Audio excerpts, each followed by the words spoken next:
a service of CNC Worldwide.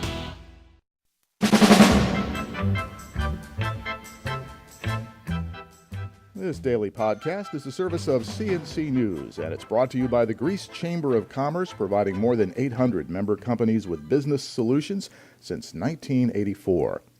Rochester's Regional Community Design Center has announced the third annual Reshaping Rochester Awards, recognizing initiatives and projects that improve neighborhoods and the community. The Directors Award, the top honor, goes to the South Wedge Planning Committee. That group has worked since 1975 to improve that part of the city and has made a major difference in the way it's developed. Additional awards go to the Memorial Art Gallery for its Centennial Sculpture Garden and to biking advocate Richard DeSera. He has worked more than 40 years to get improved conditions for bike riding in Rochester and Monroe County. His efforts are a big reason you see so many bike lanes and other amenities around the area. An ongoing state investigation into Monroe County's use of local development corporations to manage its big public projects has produced its first indictment. Dan Lynch, a former executive of Siemens Building Technologies and president of Treadstone Development, has been charged with grand larceny and falsifying business records. He pleaded not guilty in state Supreme Court and was released on his own recognizance. Lynch did not work for Monroe County or for the LDC, Upstate Telecommunications, which was formed to upgrade the county's information technology systems. Lynch was a consultant contracted to advise on the project through another company he worked for called Navitech. Navitech was hired by Upstate Telecom to manage the project. State Attorney General Eric Schneiderman said Lynch stole $75,000 from Siemens and from Upstate Telecom through all this network of relationships, and he hid it by creating fake records to make it appear the money had been spent on copier maintenance. Instead, it was used to pay for a VIP tent at the 2008 PGA Senior Championship at Oak Hill. The state has apparently been investigating Monroe County's LDCs since Comptroller Thomas DiNapoli's audit of Upstate Telecom 2 years ago. Monroe County Legislature Minority Leader Carrie Andrews said the indictment raises concerns because the LDCs handle millions without legislative oversight.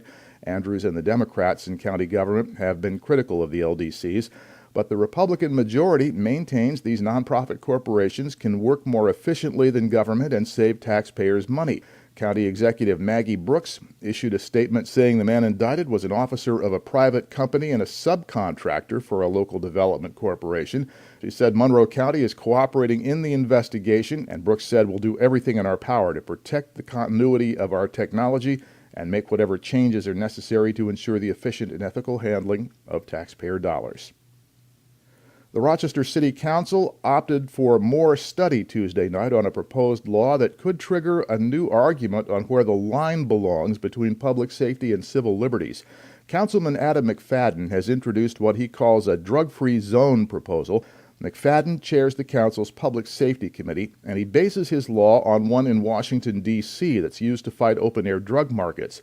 The D.C. law allows the police chief to designate a drug-free zone wherever there are high numbers of drug-related crimes. The designation is only good for 10 days, but during that time it becomes illegal for people to loiter. Police can stop and question anybody they see standing around in the zone, even if it's only 2 people.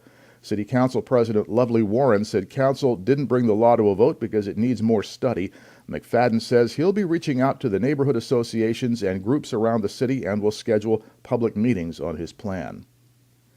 A Genesee County family had a sudden and unwelcome visitor last night. An SUV crashed clear through their house and into the backyard. Homeowners Peter and Lynette Swenson were home along with their 2 children when the car came through their dining room wall. None of them were hurt, but the house was extensively damaged. The Genesee County Sheriff's Office said Jason Purdy was driving when he came to a T intersection with Akron Road. Instead of stopping, Purdy went on across the intersection, apparently took the driveway of 721 Akron Road for the highway, went straight up their driveway, through the front wall of the house, and through and out the back. The case is still under investigation, but deputies said alcohol was a contributing factor. Links to these and other stories are found to the left of the player window on CNC local news pages. At the bottom are links you can use to post news and information directly to us. Next podcast is As It Happens. Updates are as necessary. I'm Bud Lowell, CNC News.